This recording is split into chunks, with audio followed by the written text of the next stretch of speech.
Welcome to Moms in the Zone. Today's guest on this episode of Moms in the Zone is Tory Dandy. Tory is the co-head and managing partner of CAA Sports Football Division. Welcome to Moms in the Zone, Tory. How are you? I'm doing great. Thanks for having me. Yes, thank you for being a guest on Moms in the Zone. We're going to get right to it today. The first question out of the gate, tell us a little bit about you, what you do. Let our audience know a little bit about what you do. Thank you. Once again, I want to say thanks for having me. I think this is very phenomenal that you all as moms are getting together as collective and getting a lot of this education, a lot of this information, because it's certainly pertinent and it's certainly needed. So I just want to say I commend you all for putting this together. My background, I got to take you kind of way back. I played college football myself at South Carolina State University. And I transferred to a Division II school, Tusculum College. My junior year in college, I got injured. I tore my rotator in my right shoulder. In high school, I had tore my left shoulder. So for me, it was one of those things where I knew long-term football was not going to pay the bills, all right? And so how I got into this industry, into this business is kind of unique and kind of crazy, but it's very fortunate. One of my teammates at the time was getting recruited by agents. And back then, as now agents are more out there, social media, but back then we didn't really hear about agents like that. And he asked me to help him with his agent process for sit through the meetings.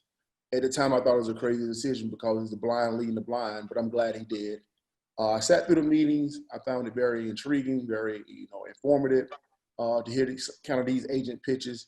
And from there, I graduated from undergrad, went ahead and started getting my MBA. In the midst of getting my MBA, I did an internship with that smaller agency that he signed with. And from there, I was like, you know what, this is something I want to do long term. And I started quickly researching who were the top agents in the business. I wanted to know who the top firms was. Also, I wanted to know who's also the top African-American Black agents out there as well. Mm-hmm. And it was a guy by the name of Eugene Parker. You can certainly research him. Eugene was an icon and legend in the industry. He represented guys like Deion Sanders. Actually, when Deion went in the Hall of Fame, he was the one who put Deion Gold Jacket on stage at the Hall of Fame. Derrick Brooks, Larry Fitzgerald, Emmitt Smith, Curtis Martin, a lot of guys he represented. I actually had an opportunity to meet Eugene. He was at a seminar speaking down in Florida. And coming from South Carolina, where I'm from, did not have many resources. I kind of put some money together, drove down to Florida, hoping to meet the great Eugene Parker. I had an opportunity to meet him at an intermission of the seminar panel that he was speaking on. I kind of just walked up on him and said, "Hey, Mr. Parker, I'm Tory Dandy. I'm new into the business. I'm trying to figure it out." He spent about 10 to 15 minutes with me, just giving me some jewels and wisdom just about the industry, just about how to do things with high morals, character, integrity. I left inspired, like I'm about to go out here and go take over. And unfortunately, the smaller firm that I was working at the time, for whatever reason, the two owners went eye to eye.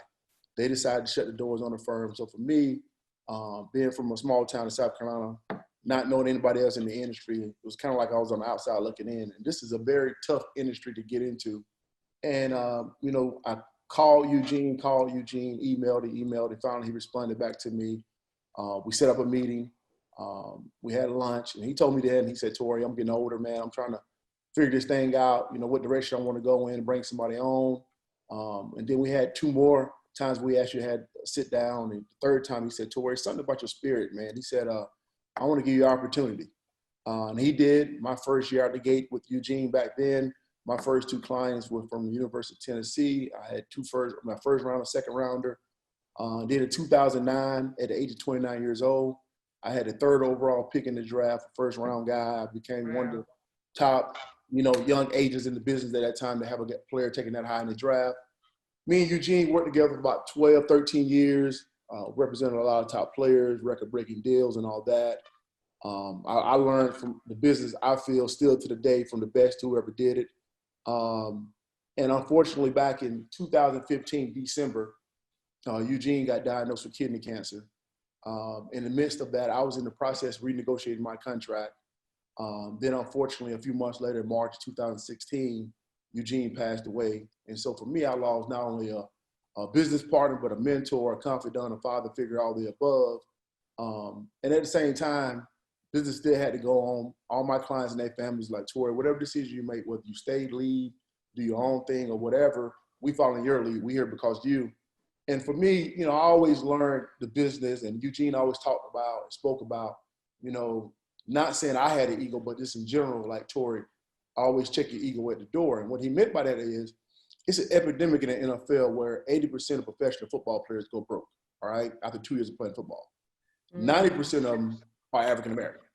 And he always talked about, spoke about, from a financial advisor standpoint, from an agent viewpoint, a lot of the decisions are made for these young men based upon the agents and financial advisors think was best in their interest, not in the client interest. Right. And so for me, at that time, when I got to make a decision about what I'm about to do next, I had all kind of firms and organizations reaching out to me about partnering with them, and invested in me, starting my own firm. But for me, I didn't feel like none of those was the right situation for me. And CAA, which is Creative Artist Agency, have been dominating for many, many years. For the last 7 years to present now, CAA has been Forbes' #1 sports entertainment agency in the world. They had reached out to me 2 years prior to try to get me to leave Eugene and partner with them, but I'm a loyal guy, and I wasn't even looking at the opportunity. So when Eugene passed, I then started going to negotiation with CAA, and in July 1st, 2016, I became senior executive. I became the first Black African-American at CAA Sports and Football. Appreciate it. It was a great, it's been a great 4-year run. I could go on and on about what we have done, but that's not what I'm here for. But for 4 years, we had a lot of success at CAA. Just recently, I was promoted to managing partner in CAA, so certainly have some equity there now. And also I'm co-head of our football division, which we have about 4.3 billion contracts under management. And so now we, for the first time in history, have a African-American Black man at the head of the table at #1 agency in the world. So that's kind of, my story, my background. I started in this business almost 17, 18 years ago as an intern. And now I sit at the head of the table at the #1 agency in the world. Tory, I know you said you're not here to talk about CAA, but I think I want to hear a little bit more about it, because you may have people that need an agent and they want to know about CAA. So if you could just, kind of give a brief overview of some things that might lead some people to CAA. Okay, so you get a background on CAA. CAA, first of all, Creative Artist Agency is more than just football. It's sports and entertainment. So let's look on the music side. We represent people like Beyonce and Jennifer Lopez. On the film and television side, Will Smith, Tom Cruise, Robert De Niro. We have a gaming division at CAA. We have a fashion division at CAA. We have a real estate division at CAA. So we're able to offer a lot of resources to our clients, no matter what department you're in. So, it's more than just football. On basketball, we represent Dwayne Wade, Chris Paul, Zion Williamson. So, when you have those kind of, clientele and those kind of resources, it becomes much deeper than just on the court or on the field. What kind of other services are you able to provide? And so I tell parents all the time, I tell potential clients all the time, you always got to think of the life after the game as well. Now, you got to put what's first and making sure that you're handling your business on the field or on the court, but also you got to start thinking about, you never know when that time is going to end. And so we are a full service agency. We have everything from a concierge service in the aspect of, when a guy gets drafted, all of a sudden now got to get flights, hotels, or, got to move. We help assist with all that kind of stuff. From anything from A to Z, we pretty much do. We got a legal division as well at CAA Sports and Football. We have a PR division. We have a marketing division. So we pretty much have everything that a professional athlete, football player particularly, would need when it comes to the services. CAA Football, we're the first agency to do the first 20 million, 30 million, 40 million, 50 million, 60 million, 100 million guaranteed contract in NFL history. And so we are the trendsetters. We are the trailblazers. We are the leaders in the industry. Since 2011, up until now, we have represented 38 more first rounders than the next closest agency in the business. And so I could go on and on about, record-breaking deals we have done and all that. But certainly in 2018 draft, still is a record today. We had a record 11 first rounders. In the first round, the first 9 picks in the draft, we had 6 out of the first 9, which is unheard of. So those are just some of the backdrop about CAA and CAA football and CAA sports and entertainment. We have our major corporate offices, global offices in LA and New York.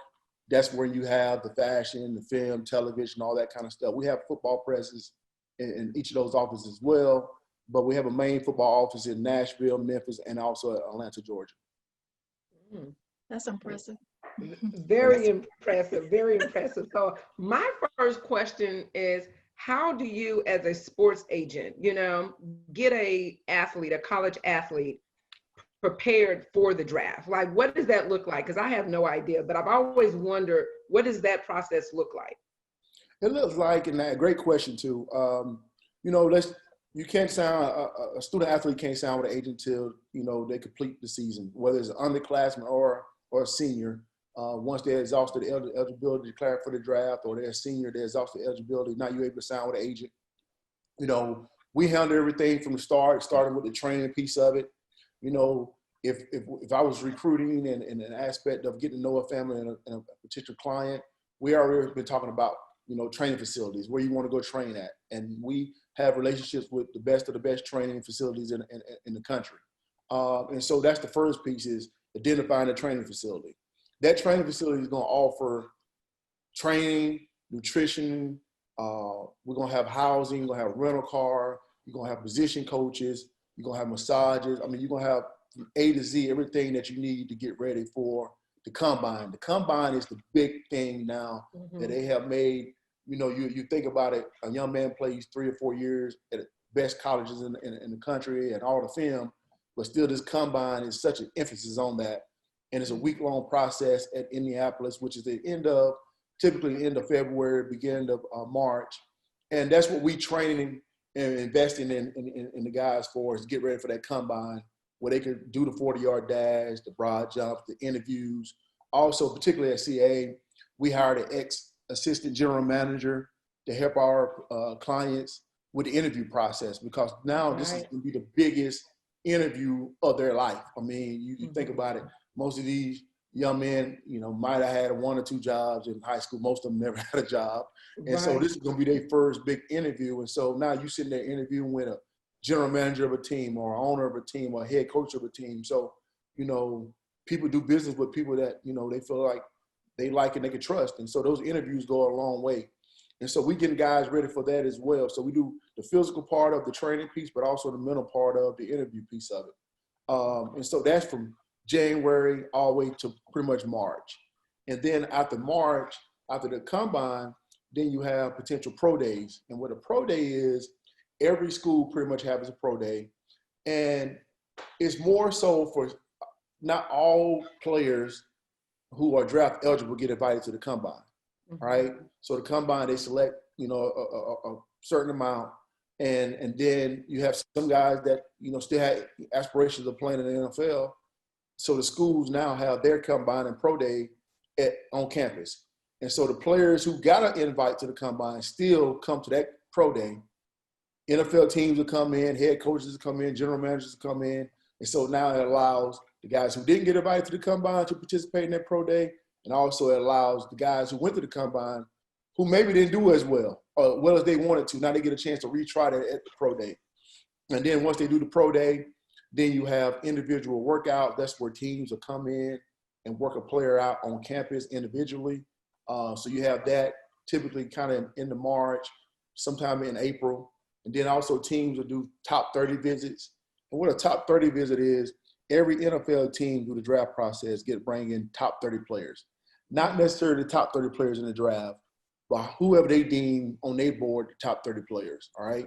And so that's when they go in. They can't work out at the facility. They'll go in and meet with the owner again. They'll go in and meet with the general manager, head coach, position coach, do board work, go to breakfast or go to dinner with them. It's more of getting to know process, because now you're talking about potentially investing millions of dollars into a young man. You want to make sure that, you get a great return on your investment. You feel like you trust that player. And so some guys get a lot of top 30 visits. some guys don't get a lot of top 30 visits. I mean, and the reason why sometimes guys get a lot of these is because if they have an off the field issue, the team want to spend more time with them. If a guy pretty much was a great player and all of a sudden he got great character, he got great tape, had a great combine, great pro day, he might not get a lot of those visits because sometimes when those top 30 visits are listed, it becomes public. And so teams don't necessarily want to show their hand sometimes of who they really interested in. And so that's kind of how the process looked from January all the way to April. And then from there, once a young man is selected in the draft or, you know, free agent or whatever the case might be, then they got to transition probably like the following week or two and start rookie mini camp and OTAs with the team. And facility, you know, an agency like our agency, we help with that transition, you know, whether it's found a temporary hotel, housing, you know, getting your car shipped, you know, we want to make sure that these young men and families are, first of all, it's a smooth transition. And these guys now got to focus on that playbook. They don't have time to be worried about where they're going to live at or, you know, how their car going to get shipped or, you know, all that kind of stuff. So as an agency like us, we try to eliminate all those kind of concerns or factors that can be distracting. Tory, you said OTA. What does that acronym stand for? OTAs is organized team activities. And that's when they didn't have it this year. They did it more virtually, but it usually starts in the end of March and all of April and runs through the summer. And that's when the veteran and also the rookie players do on-field stuff. So it's kind of like spring ball, but not a spring game. Okay. Tory, just a quick question. Hopefully you can hear me. I can. Okay. So in addition to the services that you listed that you provide, does your organization also provide social media services for the players as well? Like maybe helping them manage their social media or getting them started with social media?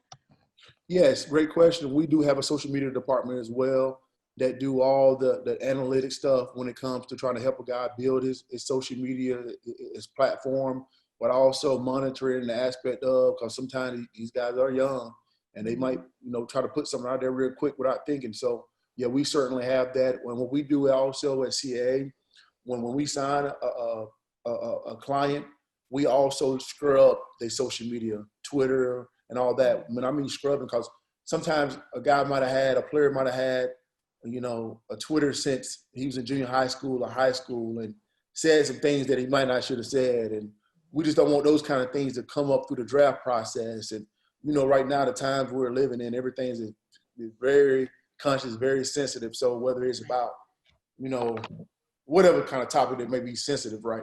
We don't want a young man to have something back in high school where he tweeted it out. And now the media can try to use that and twist it against him. So we do all that scrubbing process from the time a guy signs with us to make sure that presence on the social media is clean. Awesome. That's really good. That's really good. I had a question. What if, and I'm thinking of someone in particular, what if you were not drafted? Mm-hmm. Should you get an agent? I mean, because you weren't drafted, so mm-hmm. I mean, because an agent has to select you as well. Isn't it like mutual? You can't just say, I want you to be my agent. Yeah, it certainly is twofold. I mean, for sure. You know, you have some agents, you know, look at it in the aspect of like, you know, how time consuming is that going to be if a young man don't get drafted and at the end of the day, do you really have a relationship with that player who reach out to you? You know, I'm a relationship person. And so, mm-hmm. you know, all money ain't good money. It's like, that's one of those sayings. And so, you know, I tell families all the time, the same way you interviewing me, the same way I'm interviewing you as well. I want to make sure that we got some core values that line up and mesh well. And, you know, it could be a top player in the draft, but if I feel like we don't necessarily have that chemistry and that kind of connection and that kind of understanding about family and the values in which I bring, you know, that necessarily might not be a player for me. I'm not a fit for every player and every player is not a fit for me. And so, yeah, a young man who might not get drafted, it is an uphill battle to get in the NFL for sure. And so that is more work that needs to be done for that agent. And so it's all about the particular agent and how they roster look and what they willing to do and all that. Okay. I have a question for you based on what you just stated, making sure that the player is the right fit for the agent and the agent is the right fit for the player. What are maybe the top 5, you know, if you have more, certainly, you know, stated, but what are the top 5 things you would say to a player coming out of college and saying they're looking for an agent? What are the top 5 things you would say to that family, to that player? What do they need to be looking for to make sure that that agent is a good fit for them? I mean, certainly another great question. I would certainly start off with the first one being track record. I mean, because at the end of the day, let's don't lose sight of this is business, all right? Right. So I would certainly say track record.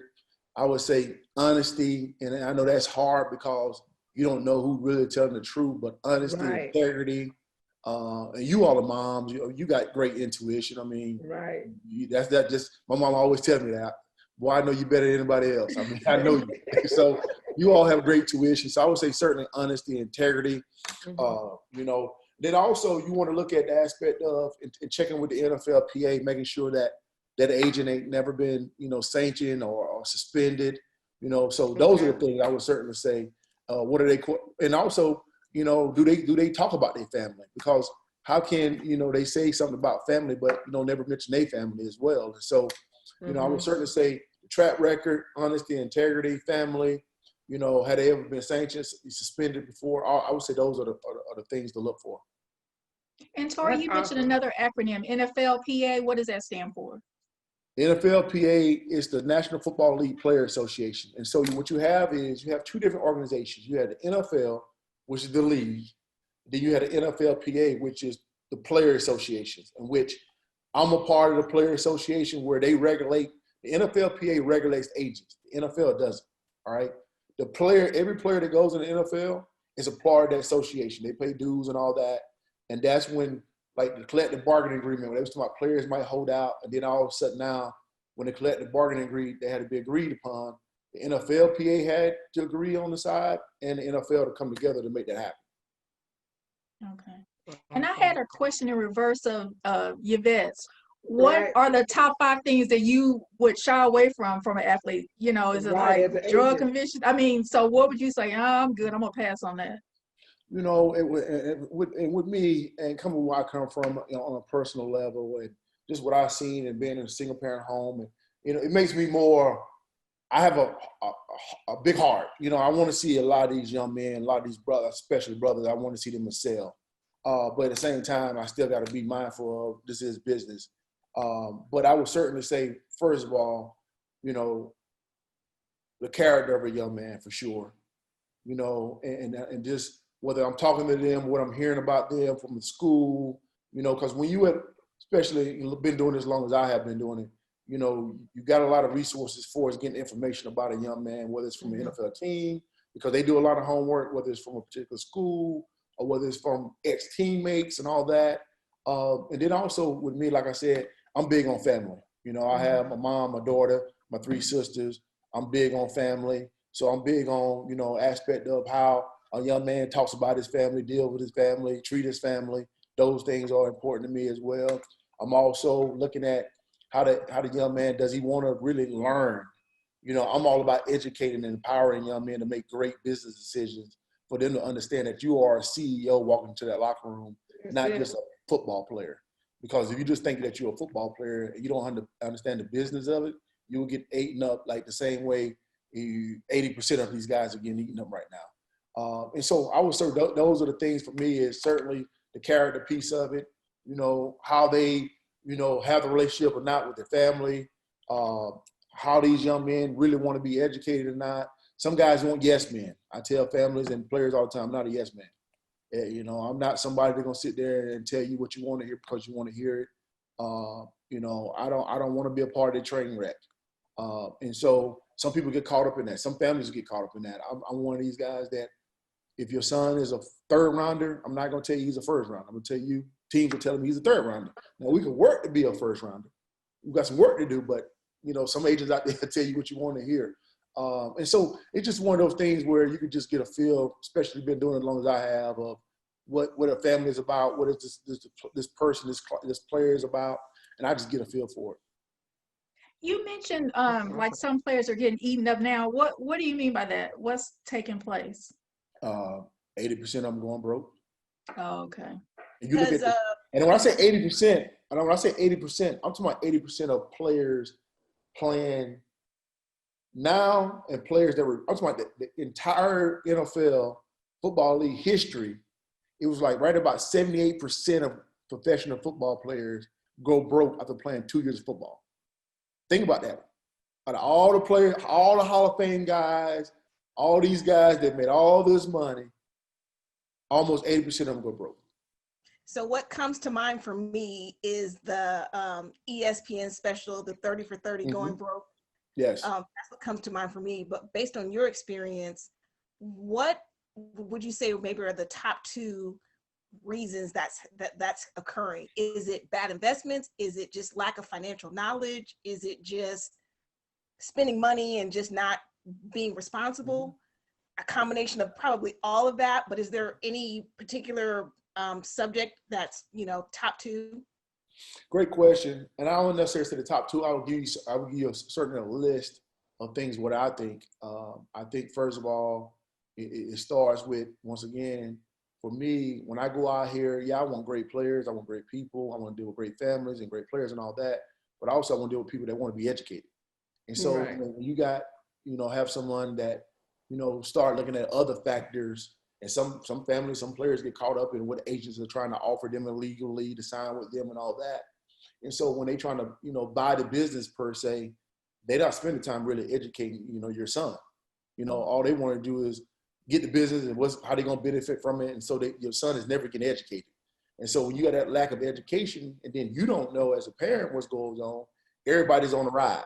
And so then all of a sudden now a player go out here and sign for $10 million per se, and say $5 million is supposed to be guaranteed, right? But in the NFL, you have a total guarantee of a contract, and also you have a full guarantee of a contract. So when you see guys in the NFL sign for $100 million or $80 million or whatever the number is, understand this is not the NBA, it's not Major League Baseball where the contract is fully guaranteed when they sign their name. And even when you see a $100 million contract and they say it's $60 million is guaranteed, in the NFL you have what is called a full guarantee. That means that when you sign your name, what is really fully guaranteed? Only $20 million of that might be fully guaranteed. And fully guaranteed is guaranteed for skill, meaning that at any point in time, the team say, you know what? Tory ain't the player we thought he was going to be. But guess what? Because I got the skill protection on my full guarantee, I'm good. Also for injury, if I get injured, I'm still protected. Also the salary cap.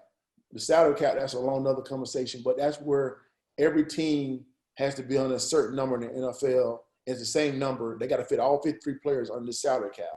Well, let's just say all of a sudden now I'm scheduled to make $10 million and my salary cap number high. Well, the team can't come in now and say, we're going to release Tory, cut Tory without paying him because I'm protected on that full guarantee. So you'll have a guarantee, but then also you have a full guarantee. And a lot of players don't get educated on that. A lot of players don't even know what their contract look like. All they know is the agent telling them, man, you sign $50 million. They don't know that the full guarantee is only $20 million. They still don't understand that Uncle Sam will get almost 50% of that. So you think you got 50 when you really have 20, or you really have 20, you have 10. Right. And then you just have guys, you have yes men, you have financial advisors that are really yes men and don't really take time to really educate these guys on their finances. And we don't necessarily get involved with the financial piece of it. Now what happens is the financial advisory piece of it is a different piece where financial advisors do their own thing for recruiting and all that.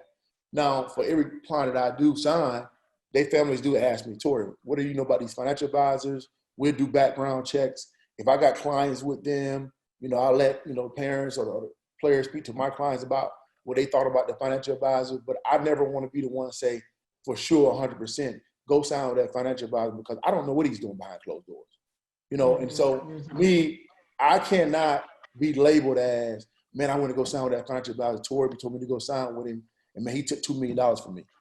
I'm just being told the real. That happens to me, and I'm a black man. I'm out of business forever, And so, but I have a close enough personal relationship with each one of my clients, and I can watch and see what kind of cars they're driving, what their jewelry looking like, what kind of clothes they wearing. Like I spend enough time with them and going to see them, and so I'm not just behind the desk where I'm not touching my guys and being around my guys, so I can have those conversations with them about that aspect of making sure they take care of their money.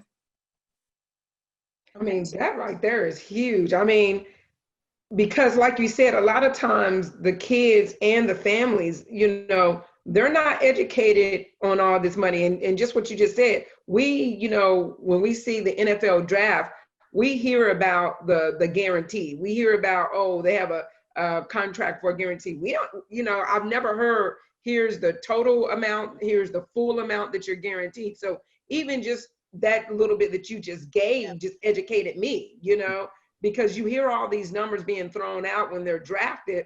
But if, like you said, if someone doesn't sit down and say, hey, you have a total guarantee, then you have a full guarantee. And of that, you got to factor in Uncle Sam, because he's going to get his, No question. You can't run from Uncle Sam. That's it. That's it. So that was good. That was good. And let me say this.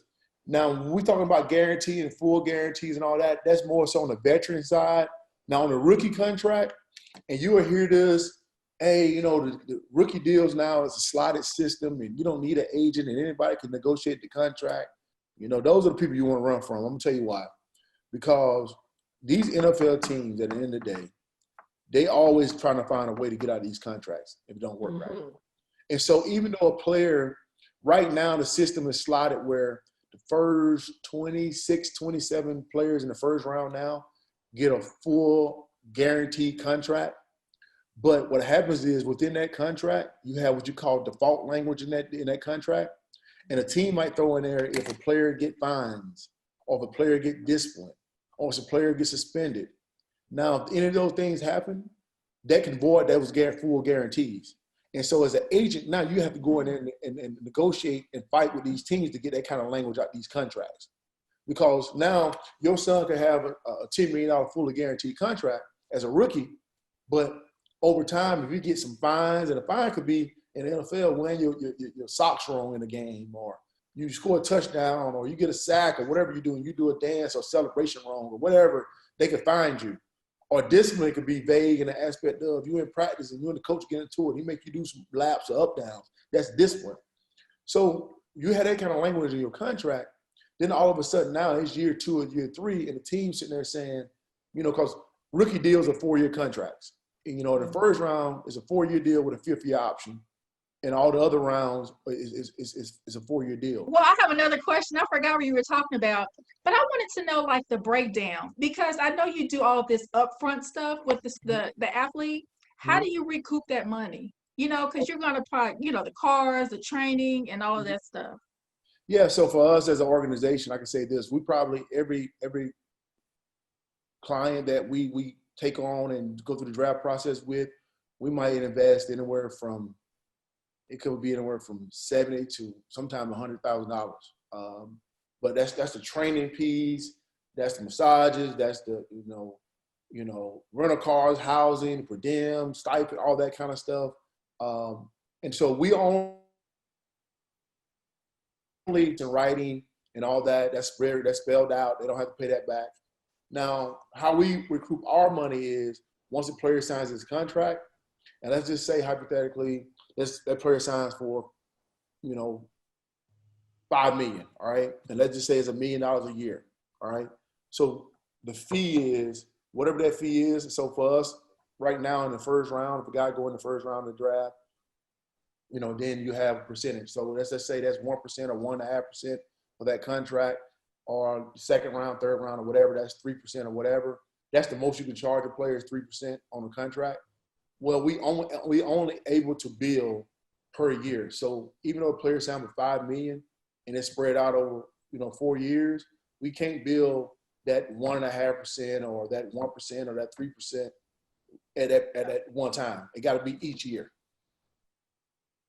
And so that's how we get our money back. So sometimes when you say each year, is it 3% each year, or is it you break that 3% up? And it's a percentage of the 3% over that amount of time.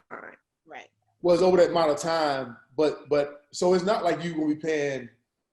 So just even math, right? If you look at 3%, that's for every $1 million. That's $30,000. Right. Okay. And so now you start talking about now if a player has a $5 million contract, and now you charge 3%. What is that? 150? 150,000. But we invested, say, $100,000 into that player, all right? So at some point, we're going to make $50,000 profit, but that might be over a 4-year period of time. Okay. So year one might be, it's $1 million, and we charging 3%, so we only making 30,000. So we still behind. We still in negative right now. So the next year it could be 60,000, but we still behind because we still invested $100,000. But we cannot charge the whole 3% at one time and get that 150,000 because what the NFLPA says and how they regulate us, we can't charge for money that a player hasn't received yet. Okay. Because all of a sudden now this player retires or this player get hurt or the player get in trouble and now he don't receive that money, but you don't pay your agent already advance for that. Okay. So what that now leads to another question. What if that scenario happens? What if a player gets, has already hired you on as an agent, and then, say somewhere in their rookie season or maybe season 2, they get injured. The doctors say, hey, this is a career-ending injury. You no longer. Are they still due to pay out the agent, or how does that work? No, that's just a cost of us doing business. Okay. How business is. Sometimes you win in situations and you make profit. Sometimes you lose in situations and you don't make profit. So that's just the cost of doing business. So if a player's not playing and he's not getting paid, we don't make any more money. Okay. Wow. And we were just saying we might have to do a part 2, but I do have one question. That's fine. I feel like you need to go in the first or the second round, if my math is correct. And then the other rounds, can you do the math for that? Like typically what you would get in the first round, typically what you would get in the second round, third round, fourth round. Well, I would say this, the rookie minimum, just bare minimum, a guy that either didn't get drafted but made the team, or a guy went 7th round or whatever. I want to say the rookie minimum this year was like $460 or $450. You look at that. That's still. I don't know too many college degrees that when you walk out of that institution where you're going to make almost $500,000. And so I think it's always a blessing and always financially is rewarding anytime a young man is able to walk into that locker room with a contract like that. First round. The first round you could get anywhere from, 30-something million all the way to, let's just say, probably $7 or $8 million contract.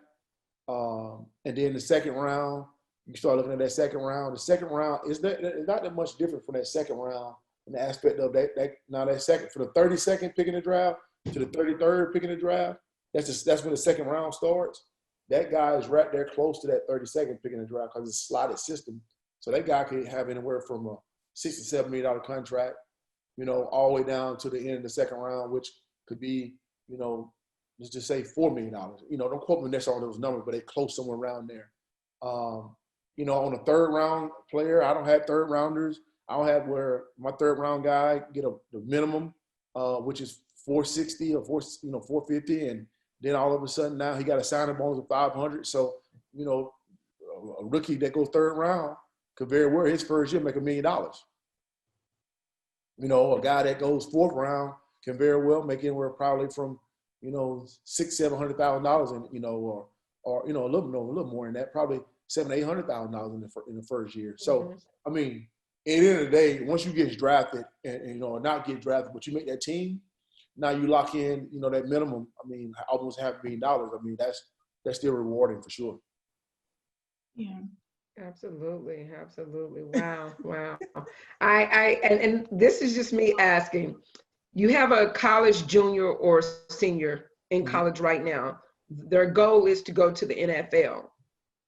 What are some of the things that you say right now that athlete needs to be doing to best prepare themselves for the draft or receiving that invitation to the combine? What are some things that you guys as agents are looking at? Is this guy doing X, Y, and Z? How is their condition? I don't know what you look at, but what are some of those things that you would say to that college junior or senior? Well, I would certainly say it always starts with the film. At the end of the day, you know, I always try to make this this little funny joke. I tell guys all the time, like, I can't go sell to the owner of a team that I have a Ferrari and it's a Honda Accord. Okay, meaning that, you know, That's true. sometimes families, you know, want their son to get drafted high, but you know, your son barely started or played at the school he's at. I mean, so it could be very unrealistic, you know, and with those things sometimes. And so I always tell guys, it starts with the preparation that you putting in where you at now. You got to have the film, because I can't, or no agent in the world could go sell anything to a team if they don't have the tape of what they're looking at. You know, it's no favors done in the NFL where, I don't care who you are, it could be the great CA or great Tory Dandy, whoever you are, there's no favors done when you start talking about giving a young man $500,000 or multi-million dollars.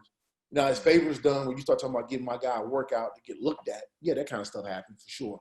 But now when you start talking about writing that check, and that owner got to write that check, they got to see the player on that tape in which they like. And so I always tell young men, it starts with the school you're at.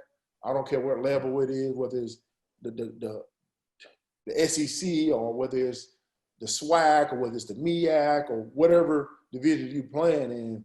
Nowadays, they got enough resources, these teams and scouts and information, that guys are making it to the NFL on all levels.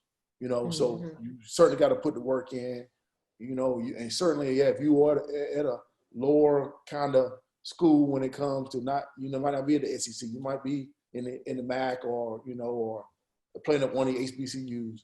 Okay, you got to go dominate. Just know that you got to go be the guy. You can't just be an average player at a school like that and you ain't at Alabama, you know.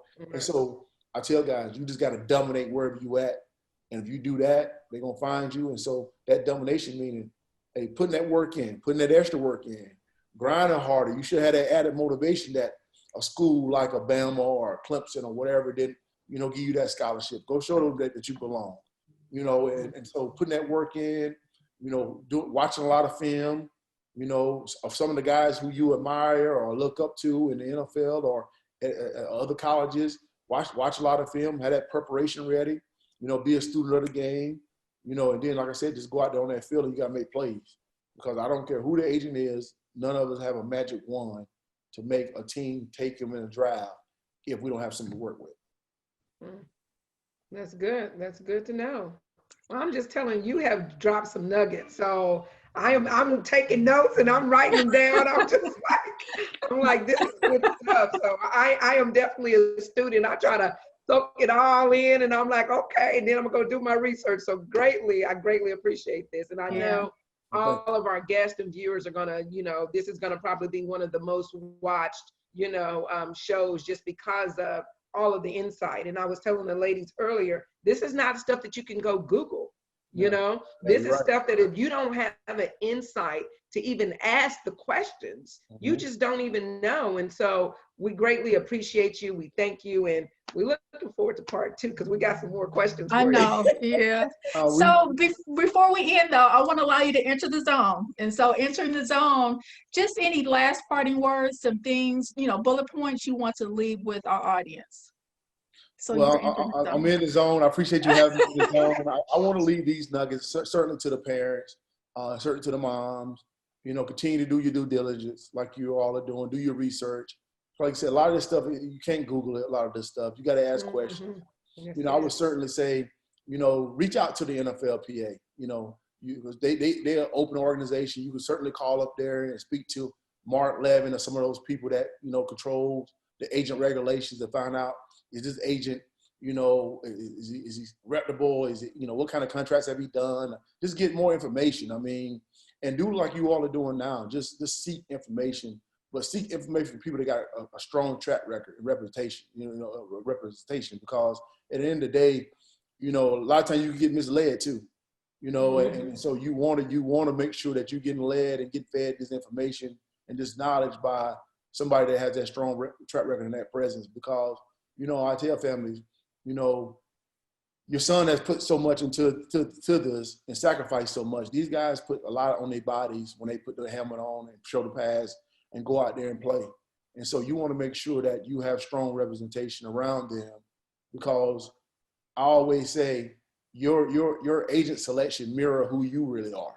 And that's how teams look at that. They look at these players in the aspect of, okay, this is how you're gonna make business decisions based upon who you sign with. You know, so all those things are very important, you know, and then look at the aspect of use your mom intuition. And if that person you feel like is a good person, is there somebody that you want at your house for family dinner, you know, outside of the business? Is this somebody that you would want to be around outside of the business, around your son, around your family? And I think that those kind of things, again, that, you know, the information and the education, and then use your, you know, your intuitions and all those kind of things, your mom skills, your life skills, I think will certainly help you all make great selections. Woo, that was awesome. That was awesome. I'm just like, my head is spinning, you know. Yeah. I got like a million more questions for you. Part two. Yes. So certainly you all have my information. I'm always accessible and always want to get education. Like I said, I started in this business helping a friend out. I didn't know what an agent was, never even heard of an agent. And now I feel like all I'm doing now is helping my brothers out, my younger brothers. I want to see them win. And I'm not just talking about winning in football and winning in the draft and winning games. I want to see all that. I want to see them win in life as well. And so I knew that, you know, Eugene Parker gave me an opportunity, you know, to sit down and soak knowledge up for him. And so, you know, starting as an intern to now where I'm at now and the platform I do have, you know, I just want to get back and I want to get the information. I want to share the information. And so, you know, that's what I'm here for. Well, we thank you so much for just dropping all of those gems, all of those nuggets of wisdom, especially, you know, talking about the difference between the full guarantee, the total guarantee, what to look for when we're looking at sports agents, you know, the type of characteristics to look for. We just thank you for just all of the knowledge that you parted with us today. So thank you so much. Thank you all, and thank you all for having me, and keep doing great work. I think this is a great thing you all are doing, and I think certainly, you know, try to get many moms involved, because I think it's very valuable to get this information for sure. Absolutely. And thank you again. Thank you again. We so appreciate you being a guest on Moms in the Zone. And so this concludes our show for today. Viewers, guests, look for this episode with Tory Dandy. Yes, look for this episode. We'll have it on our website. We'll have it on our social media. So thank you again. And that concludes Moms in the Zone. We'll see you on the next episode of Moms in the Zone. Thank you.